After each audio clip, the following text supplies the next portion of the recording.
geng, hari ni kita baru je restock tackle box paling selesa korang boleh pakai. Dekat sini guys, kalau korang nak cari tackle box untuk mancing kolam ke, nak main laut ke, nak pergi main sungai ke guys, setup tackle box ni memang paling sesuai korang pakai. Korang tengok, ini semua ini korang dapat ni. Korang dapat bekas jig, korang dapat bekas ni.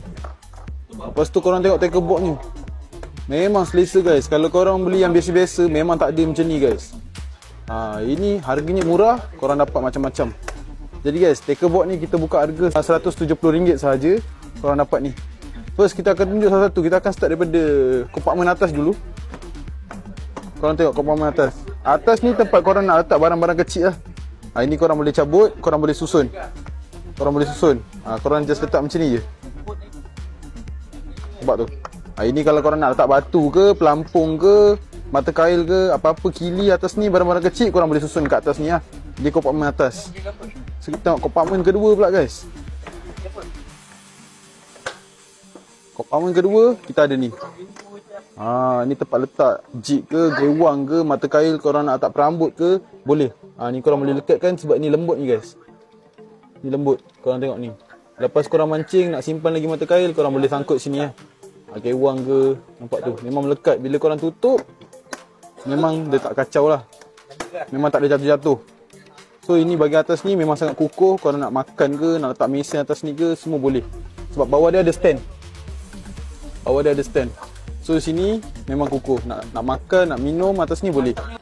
Next guys, kalau korang tengok bahagian sini guys, korang tengok letak mesin Liobreeze S500JP saiz 500 pun muat guys. Nak letak Daiwa Saltiga, macam-macam mesin korang boleh letak dalam ni. Korang tengok tackle box ni, nampak kecil je, tapi dia punya kapasiti dalam ni memang besar guys. Nak letak macam-macam barang pun boleh letak kat sini. Lepas tu korang dapat dia punya bekas ni guys. Dengan harga 170, ada ruang lagi guys. Nampak tu. Lepas tu guys, box jig ni pun korang dapat juga. Nak simpan dia macam ni je.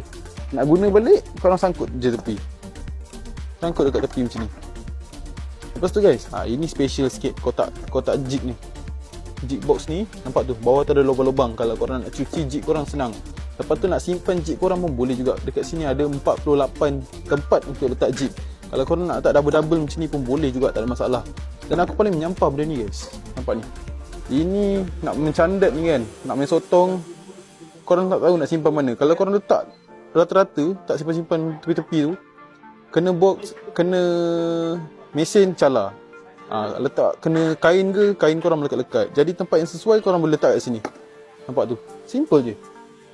Lepas tu nak simpan balik, dah tak nak guna, letak je macam ni. Lepas tu tackle box ni pula ada meter guys. Meter temperature. Korang boleh cek suhu dalam tackle box ni supaya tak terlalu panas lah. Harga dia 170 saja. Tackle box ni memang sangat kukuh. Korang nak duduk boleh, nak baring, nak berdiri atas ni pun boleh, tak ada masalah. So guys, korang tengok aku test heavy duty tackle box ni. Nak berdiri boleh, duduk pun boleh. So man, let's go. So Aiman berat dia dalam lebih kurang 60-70 kilo. Dia berdiri, lompat-lompat pun tak ada masalah. Tackle box masih kukuh lah. Cuba duduk pula man. Tak kisah duduk macam mana. Memang kukuh guys. Tackle box ni harga dia RM170. Korang dapat heavy duty yang macam ni. So guys, color untuk tackle box ni kita ada color hitam dan color kelabu. Ini kita baru di stock, color hitam dan color kelabu. Tapi stok tak banyak Siapa-siapa yang nak beli tackle box ni cepat-cepat, jangan tunggu-tunggu lagi. Barang limited. Harga 170 saja. Yang mana tak boleh datang kedai, kita boleh post ke rumah korang lah. Cara nak beli, korang nampak tak nombor atas tu? Korang PM, lepas tu wasabi kita orang. So kalau yang nak datang kedai, alamat dekat atas lah. Jadi macam biasa guys, nak beli tackle box yang paling mantap, selesa, paling bagus, harga murah, korang boleh pakai tackle box ni. Yang mana pernah beli, korang boleh komen dekat bawah. So macam biasa guys, jangan lupa like, komen dan share. Apa-apa korang roji je.